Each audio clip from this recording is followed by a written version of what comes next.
Welcome to the Language-Based Disability webinar by Yesenia Candelaria.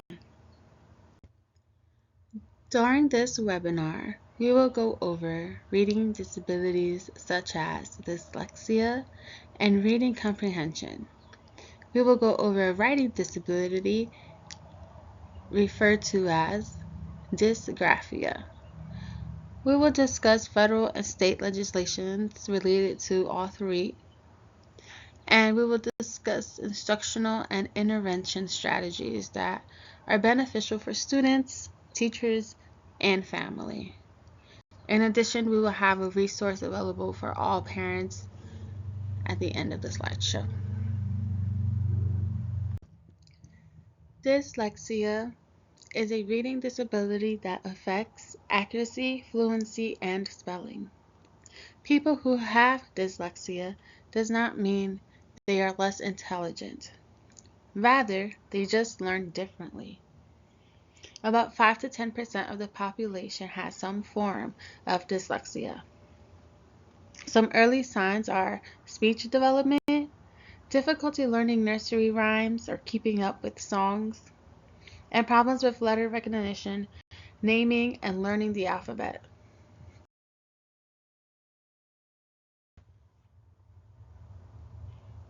It is no lie that a lot of people put in effort and dedication to understand the concept of dyslexia.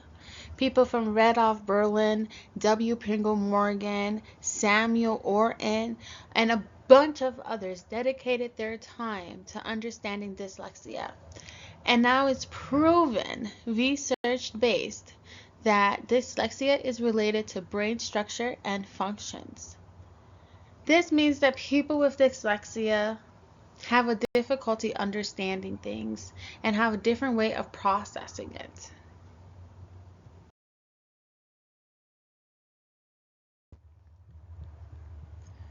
According to your state, you should look up your state's regulations and policies according to dyslexia. Many states have things in common like a handbook or a policy book that helps you with guidelines and tools to help support students with dyslexia. This one on the slide is regarding Pennsylvania, but it is important to always reassure with your state's policies and guidelines. A person with reading comprehension disabilities are people who have difficulty understanding what they read. These people typically know how to read words off of a page, know how to read a sentence and a paragraph, but have a problem telling you what they read about. Some early signs of a person with reading comprehension disabilities are limited vocabulary development. This means they struggle to understand and use new words. They have a difficulty of retelling you stories.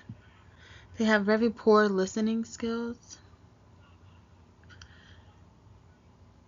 They have very difficulty with open-ended questions like I referenced earlier, like those why questions, the how questions. In older children, like second grade and third graders, they may have a difficulty pointing out the main idea of a passage.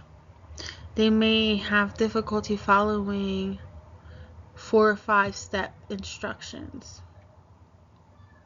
They may have difficulty with predicting what's going to happen in a book next.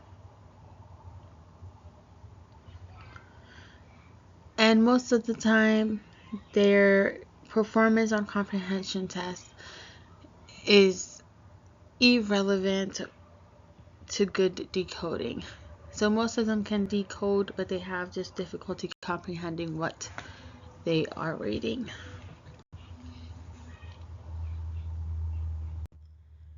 What I really enjoyed while doing my research on reading comprehension disabilities is the commitment that they had to really not only train teachers, but to dedicate intervention time to building vocabulary and working on oral skills and really getting the students ready for reading success.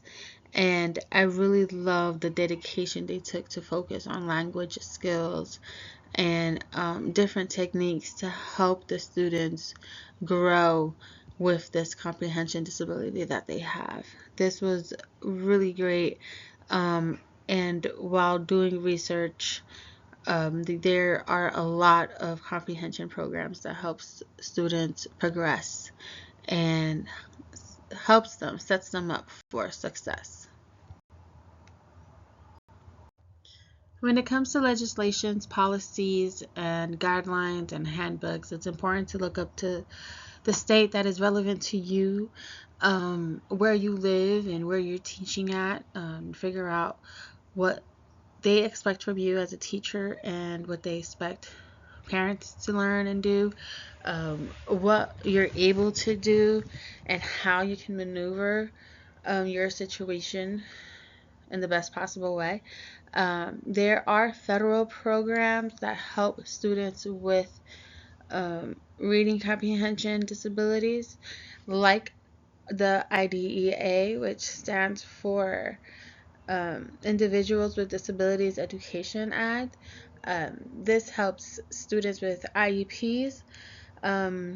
We also have Every Student Succeeds Act, which replaces the No Child Left Behind in 2015. It supports like Title I fundings for low-income schools and Title II for teachers' professional development. It funds programs focusing on early literacy and comprehension instruction. They also have like RTIs, tiered interventions, and the list goes on. It's very important to look up these federal programs and get familiar with them and understand what is best fit for the individual that has a learning disability. Moving forward to dysgraphia, this is a disability that affects a person's handwriting, which ultimately affects their fine motor skills and their written expression skills. A person that may have dysgraphia in early child care, some signs of this will be poor pencil grip, the difficulty with fine motor tasks, avoids drawing or coloring. You may not be able to understand their handwriting when they are attempting to write a word. They may have very slow writing pace, poor letter formation, the difficulty copying from the board. They may miss words, avoid writing tasks, and they have difficulty spelling. While researching the history timeline for dysgraphia, I really enjoyed understanding the difference between dysgraphia and agraphia.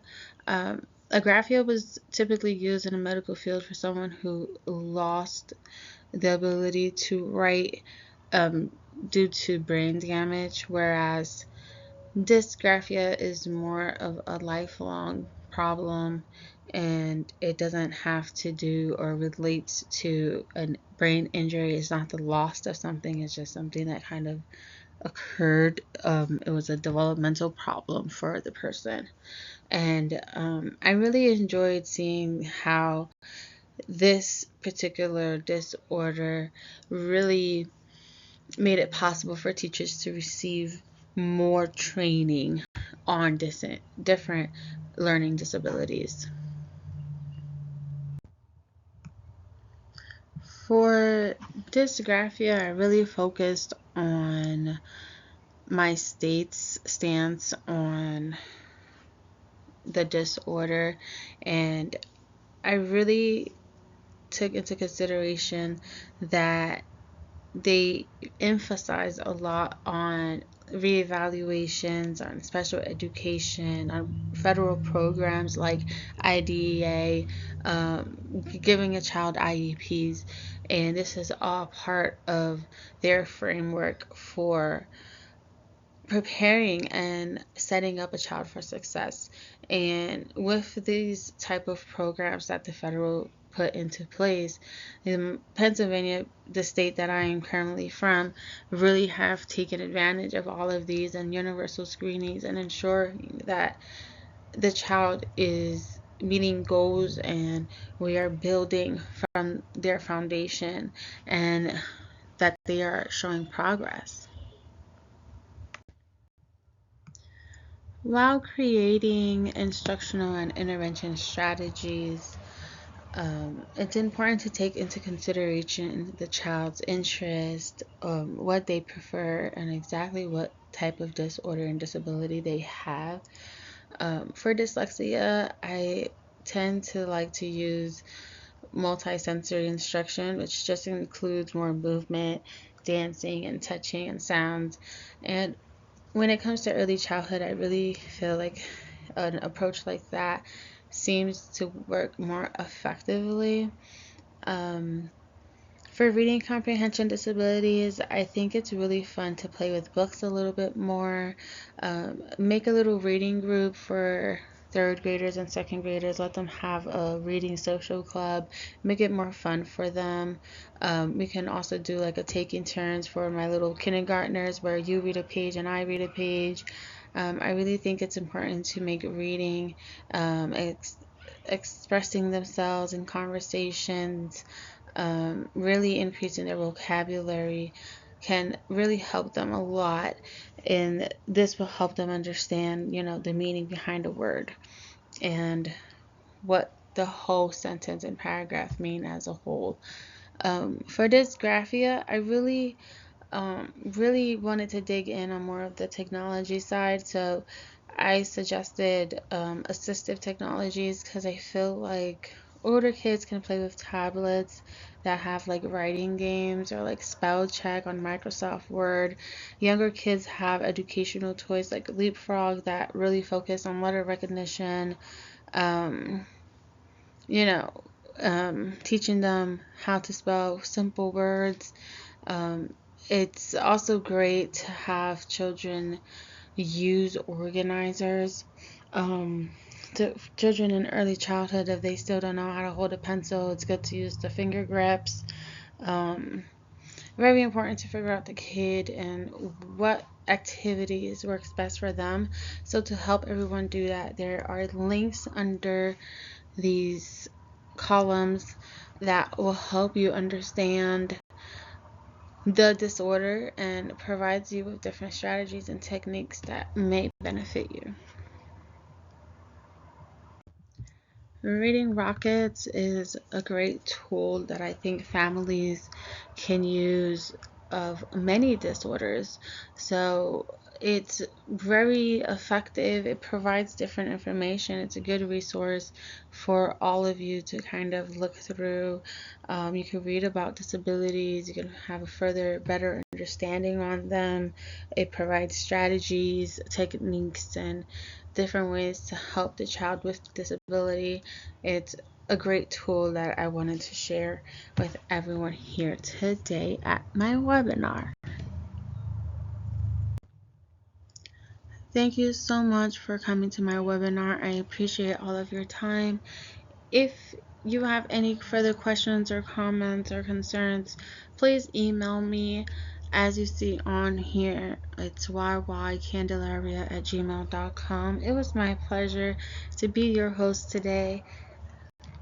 Thank you, and I hope to see you on my next one.